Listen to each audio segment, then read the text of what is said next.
Bismillahirrahmanirrahim. Assalamualaikum warahmatullahi wabarakatuh. Selamat ketemu lagi anak-anakku kelas 10 SMA Negeri 10 SMA Negeri 8 Surakarta. Semoga semuanya sehat-sehat saja.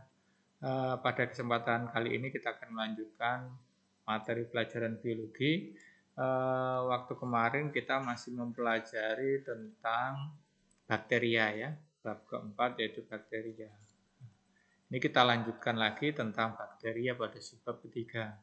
Itu kemarin kita di bab 4 yaitu bakteria, pengertiannya kemarin sudah, organisme seluler prokaryotik.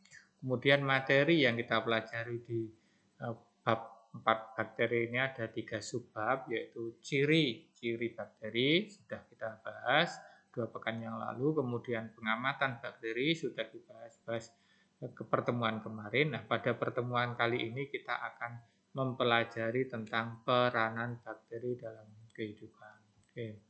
Sekarang kita masuk ke peranan bakteri sebab yang ketiga atau C ya.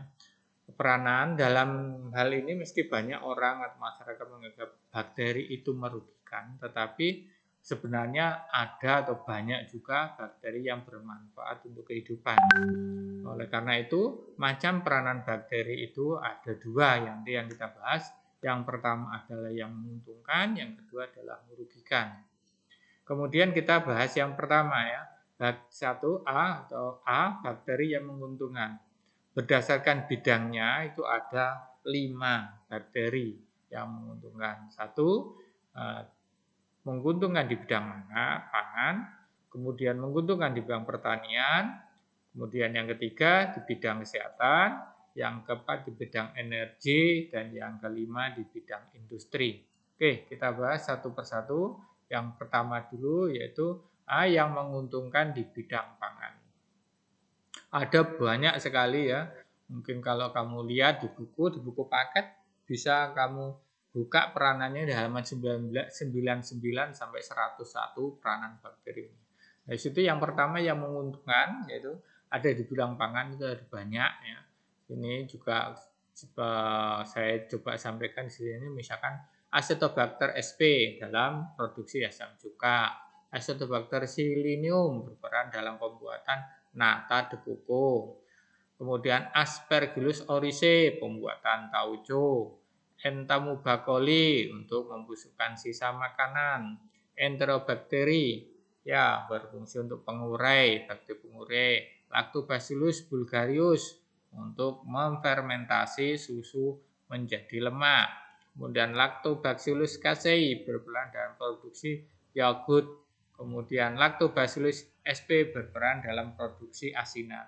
Nah, kita coba nanti salah satu aja dari sekian banyak ini. Kita coba Lactobacillus casei. Nah, ini dia. Lactobacillus ini casei ini nanti berfungsi untuk membuat yogurt. Nah, sekarang kita coba mempelajari ya, kita lihat video ada teman kamu dari sekolah lain itu membuat yogurt ya, bisa kamu buat sendiri nanti cara produksinya ya. Kita lihat cara membuat produksi yogurt dengan bantuan bakteri Lactobacillus casei. Coba kita perhatikan.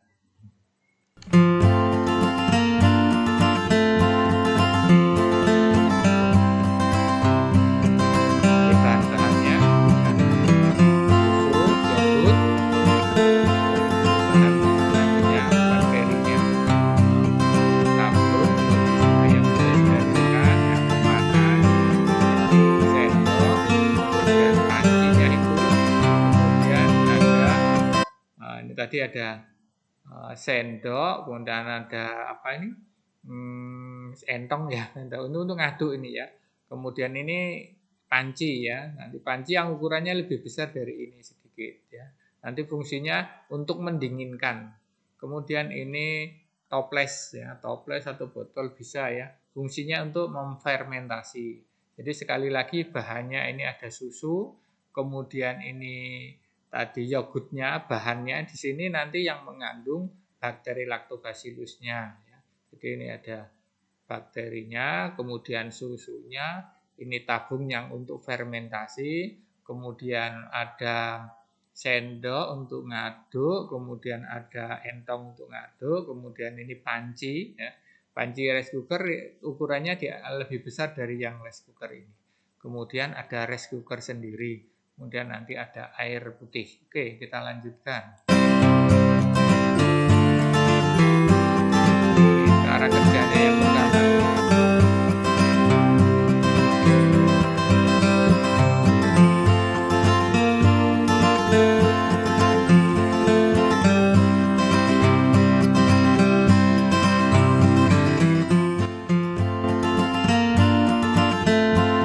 Tuangkan susunya ke pancinya rice cooker ya.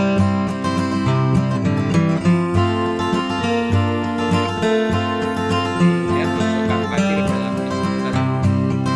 Kemudian dicolokkan dan dihidupkan seperti 5 menit. Karena susu panas, kemudian tadi entongnya tadi dimasukkan. Ketika susu akan tidak pecah, tidak denaturalisasi kayak santan. Susu sampai keluarkan asap. Jadi udah dianggap panas, jangan sampai mendidih.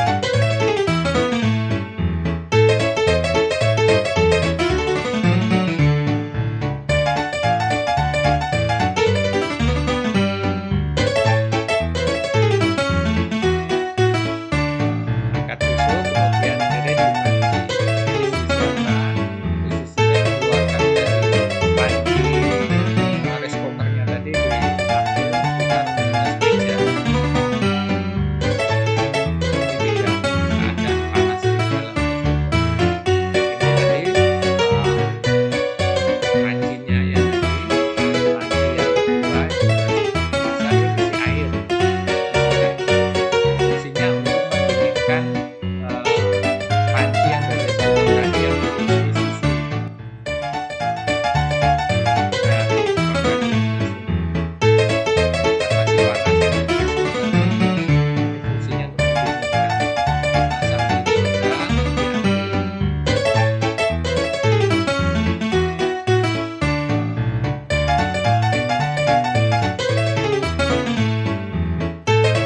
Setelah diambil, tuangkan yogurtnya yang mengandung bakteri tadi.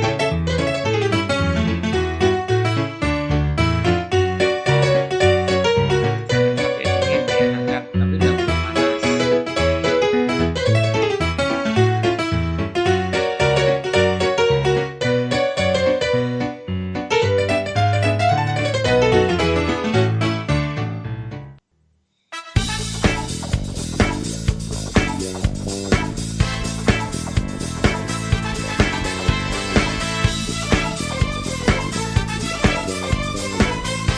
Oke, sekarang sudah selesai tadi ngaduknya, sekarang masukkan proses nanti fermentasi. Ada proses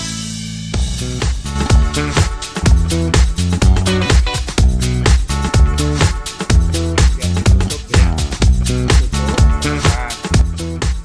Itu fungsinya untuk fermentasi. Kemudian dibungkus pakai kain, boleh pakai kertas boleh ya, intinya supaya tidak masuk cahaya. Udara juga mungkin tak masuk. Selesai ya. Ditutup sampai kemudian selesai dimasukkan ke kulkas. Oke, itu selesai pembuatannya. Terima kasih. Ya, gitu ya. Itu tadi untuk pembuatan yogurt ya. Sekarang kita lanjut ke fungsi yang lain. Ini masih banyak ya. Peranan yang lain di bidang makanan ada untuk buat oncom, buat sosis, tempe, keju, mentega, ada asam sulfat ya untuk membuat kefir, untuk membuat terasi dan sebagainya. Ini contohnya oncom ya. Ini oncom ini juga ada efek sampingannya nanti di bagian kerugian nanti ya di sebab yang kedua itu. Ini oncom ini juga Ini bukan tempe ya, tapi oncom. Ya, oncom ini. Terus di bidang pertanian, yang menguntungkan di bidang pertanian ada bakteri Rhizobium leguminaceae ya. Leguminaceae berperan untuk fiksasi nitrogen kacang untuk tumbuhan kacang-kacangan atau polong-polongan ya. Terus Bacillus ini untuk mengendalikan pertumbuhan hama ulat. Kemudian Leuconostomus mesenteroides dalam menghasilkan bakteriosin atau bakterisida atau antibakteri ya. Enterobacter sp dalam pertumbuhan fungi, menghambat tumbuhan fungi. Ini contoh yang hidupnya di akar. Jadi ini bakteri Rhizobium leguminarium itu tumbuhnya ini di akar membentuk bintil-bintil. Nah, fungsinya ini untuk memfiksasi N2 bebas nanti difiksasi oleh si rhizobium ini nanti akan menjadi amoniak. Nah, fungsinya itu. Nah, tumbuhan polong-polongan itu apa ini contohnya? Ini contohnya apa nih? Kacang apa? Kacang kedelai ya. Ini contohnya kacang. Ini termasuk jenis tumbuhan kacang-kacangan atau polong-polongan. Lah akarnya tadi itu ada yang kayak gini ini tadi. Di akarnya kan seperti ini fungsinya untuk mendapat nitrogen. Oke. Kita lanjutkan di bidang kesehatan yang menguntungkan bidang kesehatan ada banyak menghasilkan antibiotik, ada yang streptomycin contohnya Ehrlichios resius antibiotik tetrasiklin ya, streptomycin au propafuscin ada streptomycin venezuelae untuk chloramfenol penicillium antibiotik penicillium dan sebagainya ya. Ini contoh dari penicillium. Dari penicillium bentuknya seperti ini gambarnya. Biasanya sudah menjadi obat penicillium dalam bentuk tablet ataupun bentuk salep ya. Ya, untuk biadik misalkan luka, misalkan antibiotik kalau kita minum. Tapi kadang ada orang yang tidak tahan atau alergi sama penicillium. Kemudian sekarang kita lanjutkan menguntungkan bidang energi. Ini contohnya ini Methanobacterium, Methanococcus, Methanobacillus dan Methanosarsina untuk katalisator produksi biogas ini Methanobacteriumnya.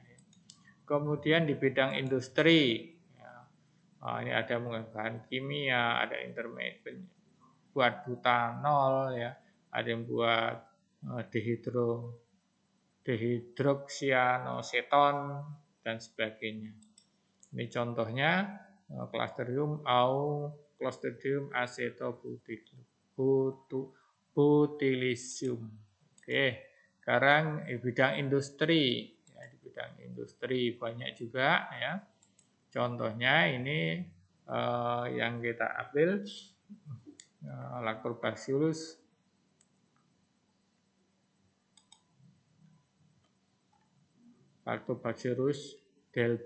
delbrueckii ini contohnya. Oke, sekarang itu tadi yang merugikan, sekarang kita yang tadi yang menguntungkan, sekarang yang merugikan. Dikenal memang umumnya itu bakteri itu kan merugikan atau menjadi penyakit ya, menyebabkan penyakit pada organisme. Nah, bermacamnya yang merugikan berdasar objeknya yang menyebabkan dia sakit ya.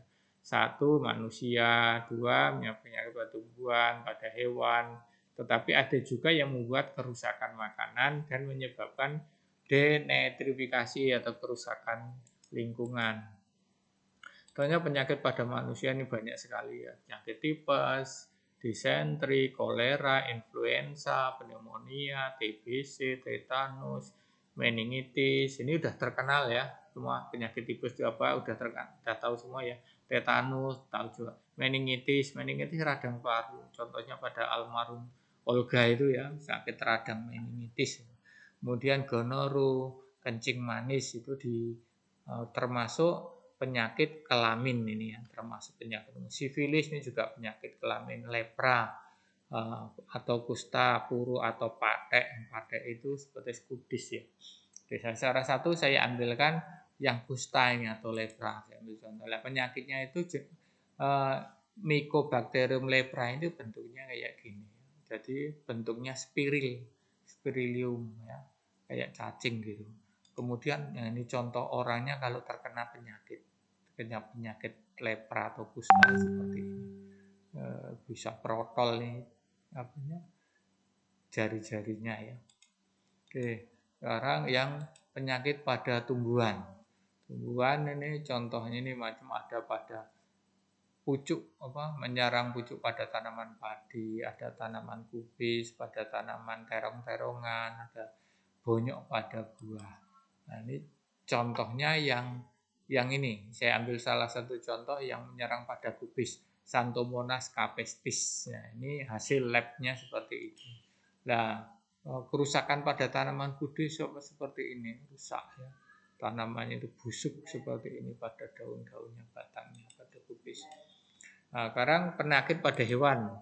Nah, ada banyak penyakit misalnya pada brucellosis pada sapi atau mastitis pada sapi, antrak ini yang paling terkenal antrak. Ada bengkak pada rahang sapi atau pada kambing itu biasanya ada ya bengkak atau berengan kalau orang desa kampung nyebutnya itu berengan.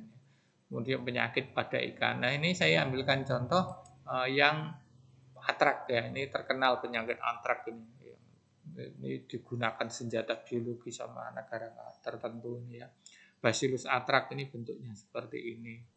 Nah, ini orang yang terkena penyakit antrak ini seperti ini bisa terkena leher. Ini terkena bisa pada hewan, pada sapi, pada kambing, pada babi. Nah, penularannya seperti ini dari hewan ya, dari hewan bisa masuk ke tubuh manusia ya, bisa langsung dari atau melalui serangga ya, melalui serangga bisa disengat ke manusia atau melalui kotoran sporanya kotoran ini misalkan terkena terbang atau bersentuhan langsung itu akan menyebabkan pada tertular pada manusia. Kemudian kerusakan pada makanan ya. Contohnya ini makanan menjadi ada racunnya, namanya racunnya botulinin ya, botulinin. Ada bongkrek, tempe bongkrek. Itu kemudian ada makanan jadi berlendir, kemudian telur membusuk, kemudian sayur buah-buahan itu busuk. Kemudian daging juga busuk. Ini saya ambilkan contoh yang ini Clostridium botulinum. Jadi bentuknya seperti ini ya. Ini akan menyebabkan bisa kematian. Contohnya ini. Nah, ini lihat ini. Clostridium ini pada namanya sakitnya botulism. Botulism ini pada anak umur 14 tahun ini lihat ini mengalami kematian kelopak matanya ini diserang pada matanya. Tapi bisa mengakibatkan kematian ini yang racun botulicinnya. Oke, sekarang kita pada kerusakan pada tanah atau denitrifikasi. Ini contohnya ini yang merubah amonia menjadi N2 bebas. Prosesnya disebut dengan denitrifikasi. Ini contohnya Pseudomonas seperti ini.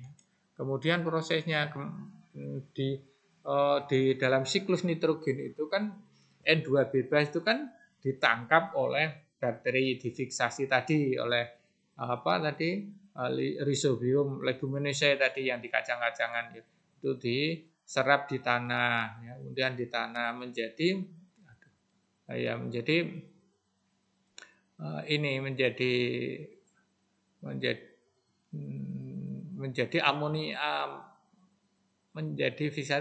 amonia namanya amonifikasi ya.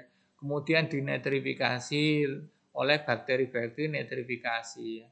Yang tadi yang menguntungkan tadi di tanah ya. Nah, ini harusnya siap diserap oleh tumbuhan itu tanah amonia ini diserap oleh tumbuhan untuk membuat pertumbuhan dibutuhkan untuk membuat anabolisme ya, untuk diperlukan tumbuhan untuk membuat protein, karbohidrat, lemak dan sebagainya. Tetapi oleh bakteri denitrifikasi ini dipecah nitratnya ini dipecah menjadi N2 bebas. Nah, ini kan kerugian ya. Kerugian dari tanah. Jadi tanah ini bisa kekurangan nitrogen ya. Nanti nitrogennya ada dipecah atau dirubah menjadi nitrogen bebas sehingga tidak bisa dimanfaatkan oleh tumbuhan. Efeknya apa? Tanahnya jadi tandus karena kekurangan oksigen. Caranya ini akibatnya Pak petani itu kerugian nanti nambah pupuk nitrogen atau ditanam tanaman polong-polongan. Oke, itu ya bakteri ya, peranan bakteri. Nah, bisa kamu lihat di buku ya, di buku paket halaman 99 nomor 101. Oke. Nah, nanti tugasnya adalah kerjakan tugas di Google Form seperti biasa ya, di Google Form. Jangan lupa dikerjakan. Saya kasih waktu 1 minggu ya, 1 pekan. Hari ini hari Selasa, besok lagi hari Selasa jam 8 saya tutup. Itu kalau masih ada yang kurang ya nanti ya udah itu waktunya kan 1 minggu cukup lama ya. Makasih. Dan selamat belajar, jaga kesehatan dan tetap beribadah. Demikian, Assalamualaikum warahmatullahi wabarakatuh.